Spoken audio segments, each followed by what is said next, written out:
minds and spirits of the African-American, African collective if we wanted to produce a great future for ourselves. Would Malcolm or Santa Claus be more valuable, beneficial?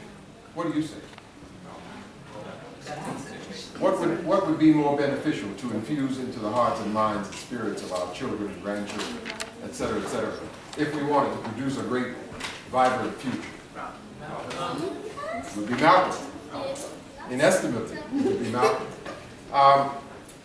When Public Enemy came into existence, politically conscious rap group, they held a press conference. And at the press conference, they stated their mission, their purpose. They said at the press conference, they said, our mission is to help create 5,000 more Malcolms. So they understood his value. And he was a champion. Les Payne, the editor of Newsday, was asked by Gil Noble on Like It Is, in one of his last programs. He said, what is your estimation of Malcolm?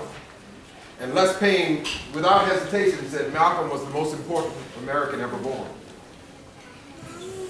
I want to do Ossie Davis's eulogy to Malcolm. February 27th, 1965. You know, I'm not a poet, but I am a spoken word artist. I guess I could say that. Yeah. That's a special talent, poetry. February 27th, 1965, Ossie Davis delivered what many call the ultimate tribute to Malcolm. It's about 5 minutes long. And there were many eulogies to Malcolm, but Ossie Davis's eulogy is considered the ultimate tribute. And this is what he said. Here at this final hour, in this quiet place, Harlem has come to bid farewell to one of its brightest hopes, extinguished and gone from us forever. For Harlem is where he worked and where he struggled and fought, his home of homes, where his heart was, and where his people are. And it is therefore most fitting that we meet once again in Harlem to share these last moments with him. For Harlem has been ever gracious to those who have loved her, have fought for her, and have defended her honor, even unto death.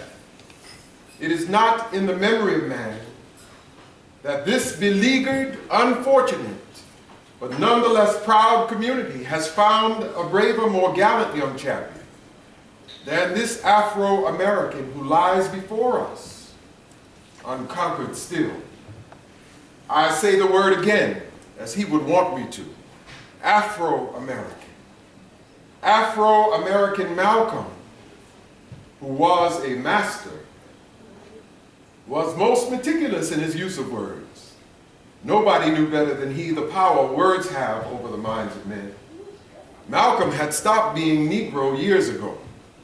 It had become too small, too puny, too weak a word for him.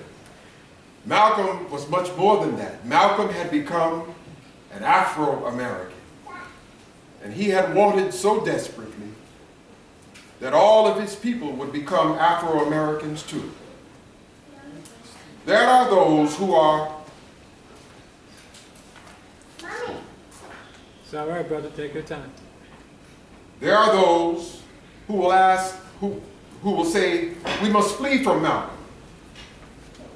They will say that he is a demon, a monster, a subverter, an enemy of the black man. And we will smile. They will say that he is of hate, a racist, a fanatic who can only turn people away from the cause for which you struggle. And we will answer and say unto them, did you ever talk to Brother Malcolm? Did you ever touch him or have him smile at you? Did you ever really listen to him? For if you did, you would know him. And if you knew him, you would know why. We must honor him. Malcolm was our manhood, our living black manhood. This was his meaning to his people. And in honoring him, we honor the best in ourselves. last year from Africa. He wrote these words to a friend. "My journey," he says, "is almost ending. And I have a much broader scope than when I started out, which I believe will add life and dimension to our struggle for freedom and honor and dignity in the States. I'm writing these words so that you will know for a fact the tremendous sympathy and support we have among the African states for our struggle. The main thing is that we keep a united front wherein our most